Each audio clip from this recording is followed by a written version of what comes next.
بسم اللہ الرحمن الرحیم۔ سورہ زخرف میں 25واں پارہ اللہ تعالیٰ ارشاد فرماتے ہیں وَمَن يَعْشُ عَن ذِكْرِ الرَّحْمَنِ نُقَيِّضْ لَهُ شَيْطَانًا فَهُوَ لَهُ قَرِينٌ، کہ جو شخص اللہ تعالیٰ کے ذکر سے اعراض کرتا ہے، اللہ تعالیٰ کے ذکر نہیں کرتا، اللہ تعالیٰ کے ذکر سے دور رہتا ہے، ہم اس پر ایک شیطان کو مقرر کر دیتے ہیں۔ وہ شیطان اس کو سیدھے راستے سے روکتا ہے، شیطان اس کو سیدھے راستے سے اور روکتا رہتا ہے، روکتا رہتا ہے، روکتا رہتا ہے۔ اسے پتہ ہی نہیں چلتا کہ میرے ساتھ کیا ہو رہا ہے۔ وَيَحْسَبُونَ أَنَّهُمْ مُهْتَدُونَ، اور وہ شخص اپنے خیال کے اندر، اپنے وہم و گمان کے اندر، اپنے ذہن کے اندر بڑا یہ سمجھتا ہے انہم مہتدون، کہ میں بہت بڑا ہدایت یافتہ ہوں، میں نیک ہوں۔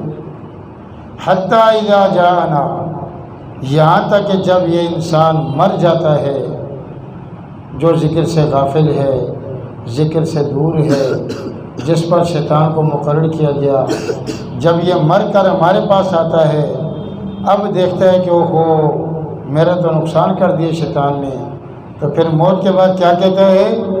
یا لیت بینی و بینک بعد المشرقین، ہائے کاش میرے اور شیطان کے درمیان اتنا لمبا فاصلہ ہوتا جتنا مشرق و مغرب کے درمیان ہے، یعنی بہت شیطان مجھ سے دور چلے جاتا۔ لیکن بھائی اب پچھتانے کا کیا فائدہ؟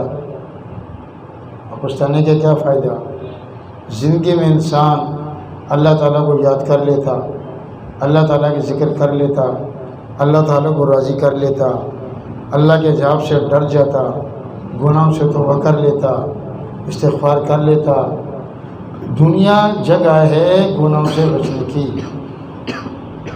اور موت جگہ ہے سزا جزا کی۔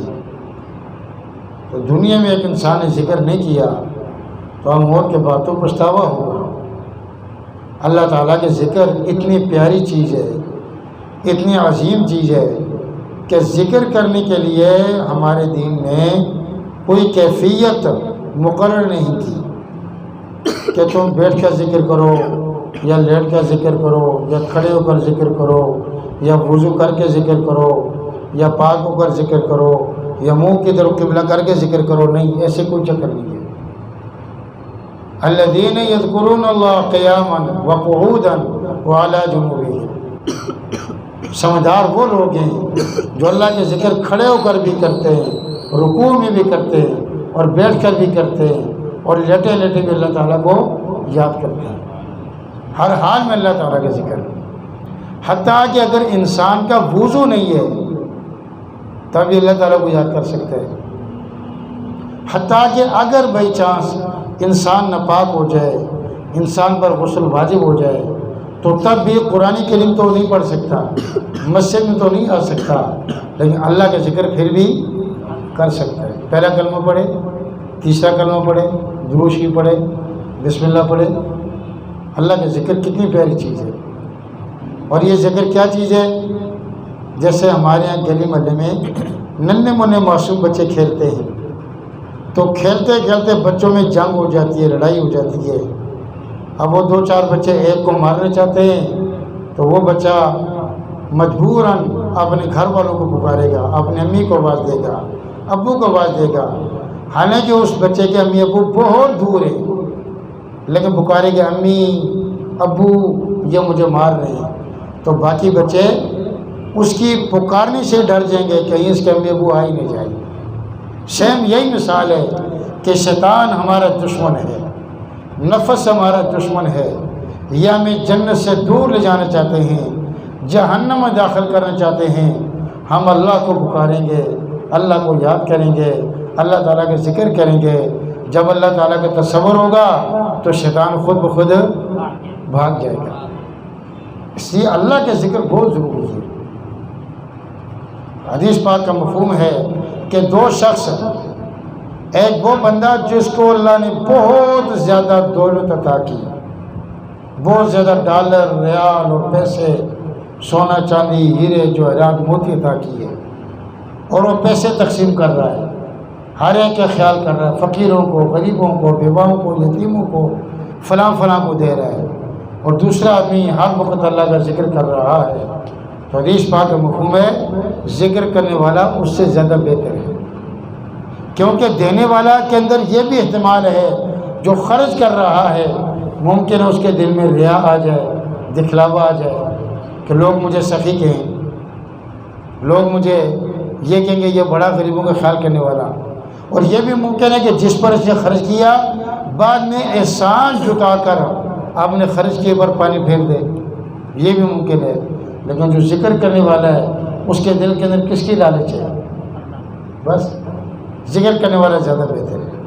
لیکن ذکر کرنے کا طریقہ قرآن کریم 9واں پارہ اللہ نے کہہ دیا ادعوا ربکم تضرعا وخفیا، اللہ تعالیٰ کا زیادہ ذکر آہستہ آواز سے کرنا ہے، زیادہ ذکر آہستہ آواز سے کرنا ہے، زور زور سے نہیں کرنا، آہستہ آواز سے ذکر کرنا ہے۔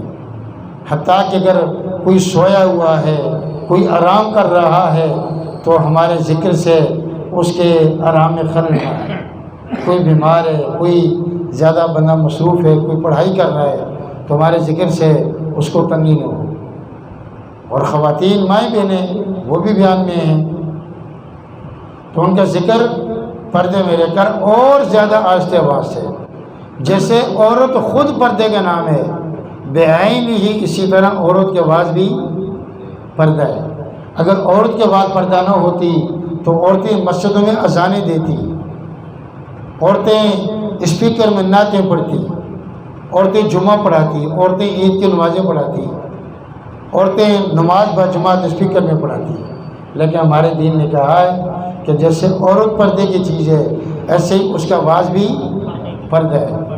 وہ اتنے زور سے قرآن کریم میں گھر میں نہیں پڑھ سکتی کہ اگر گھر کے باہر، دروازے کے باہر اگر کوئی غیر محرم کھڑا ہے اور خاتون کی آواز غیر محرم کے کان میں پڑ گئی تو اس کا دل خراب ہو جائے گا، اس کا دل گندا ہو جائے گا، شیطان یہاں پر آ جائے گا، اس کے دل میں گندے خیالات آئیں گے۔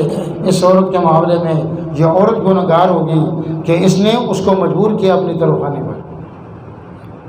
عورت کی آواز کیا ہے کہ وہ اتنے دھیمے لہجے میں ذکر کرے کہ اس کا آواز اس کے کانوں تک جا سکے، جیسے شہد کی مکھیوں کی بن بناہٹ ہوتی ہے۔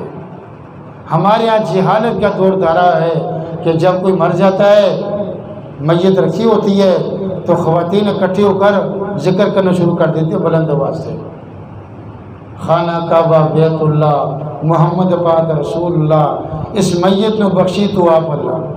بھائی عورت کی آواز پردہ ہے، اس کی آواز جو غیر محرم سن رہے ہیں تو یہ لعنت برس رہی ہے عورتوں پر۔ میت کے پاس ہمارے دین نے کہا ہے کہ میت چپ ہے تو تم نے بھی چپ رہنے، اگر میت بول رہی ہے تو آپ بھی بولیں، وہ تو چپ ہے، وہ تو خاموش ہے، آپ بھی خاموش آہستہ آہستہ ذکر کریں، تلاوت کریں۔ لیکن میت کو غسل نہیں دیا، میت کو غسل نہیں دیا تو میت ناپاک ہے۔ ناپاک میت کے پاس بیٹھ کر قرآن کریم پڑھنا، ذکر و اذکار کرنا یہ گناہ ہے۔ میت کو غسل دے دیا جائے، اب آپ ذکر کر سکتے ہیں لیکن آہستہ آواز سے، دلوں میں فکر کریں کہ یہ مر گئی، یہ مر گیا، وقت آئے گا میں بھی مر جاؤں گی اور میں بھی مر جاؤں گا۔ موت ایک واعظ ہے، ایک نصیحت ہے کہ میں تو جا رہا ہوں، ایک وقت آئے گا تم نے بھی جانا ہے۔